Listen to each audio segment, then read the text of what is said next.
After you've listened to keywords and you've said a prayer of dedication and you've used some of these keywords then to come up with a specific key question, that's the time then that we are going to have them listen for God's answer.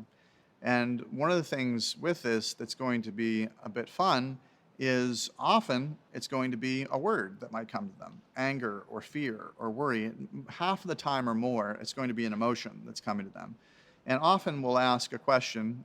If we haven't formed a question from the key words, sometimes we'll form a question like, Lord, would you show them what's the biggest thing that's getting in the way of their relationship with you? We'll often put that question out there if people come in and say, well, I don't know what to pray. Or sometimes it's even better, just start with an overarching question like that.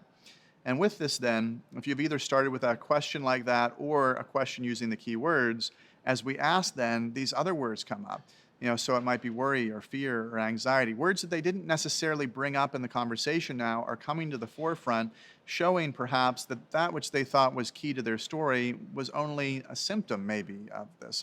And so for us, oftentimes when someone comes, the issue that they're coming into play with is the one that's way out here, and the real issue is maybe 3 or 4 issues removed. And if we can get back to that first issue, then it's going to be like dominoes and all of these other things falling. But usually by the time that someone comes back for prayer, they're at a point where now maybe an addiction or something that this a habit of theirs, something's falling apart in their life.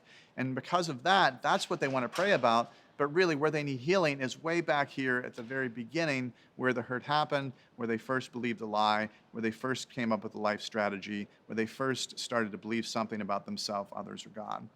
And so we're going to ask them, is anything coming to mind when we ask that? And so sometimes we'll repeat the question. Lord, would you show them what's the biggest thing that's getting in the way of their relationship with you?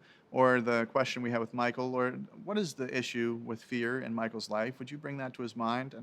And as we ask this first question here, then we're going to see what comes to their minds. And so the answer could come in the form of words and images or memories or emotions. And it's not our job to interpret them. We're going to just keep throwing these things back up to God as they come to us. And so we're going to then ask, Lord, would you show them when did this come into their life? Take them back to that original time when they first believed what they believed. And we're going to sometimes, if we can sense that there's maybe anxiety about this time, we'll ask the Lord to show them in a way that's distancing them from that event, protecting them emotionally. So we might say, Lord, would you show them, would you take them back to this event where this first happened, where they first believed that, and filling the blank with keywords or the words they just received, because we're going to be listening to keywords the whole time. Lord, would you take them back and protect them from it and show them what did they believe in that moment?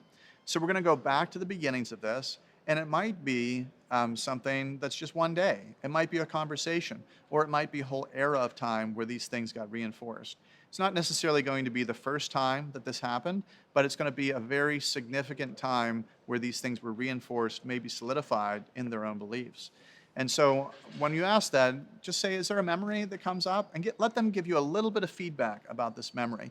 And encourage them, if it's something that they feel ashamed of or something they feel like they're not comfortable sharing, just to share it in general terms. And sometimes I'll just ask people, can you just love me by not giving me the details? So for example, they might say, well, my dad said something to me that made me feel a certain way, and I believe that I am this because of that. And so sometimes it might be a really big deal, something that's horrific. And other times it might be just a little nonchalant conversation that ended up in this extreme belief at this time.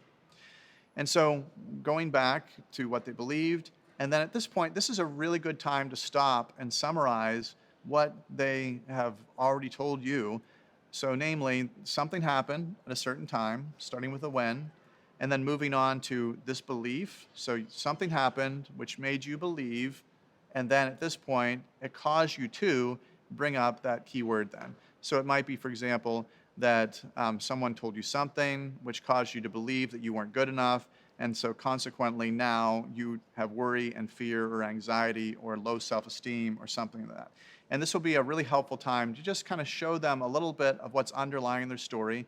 This light might not turn straight on right away. This might not be a big deal for them at this point, but it's really important for them at this point to get a little bit of an understanding of the story of how the event tied in with the belief, which then tied in with whatever it was that was this keyword they were struggling with at that time.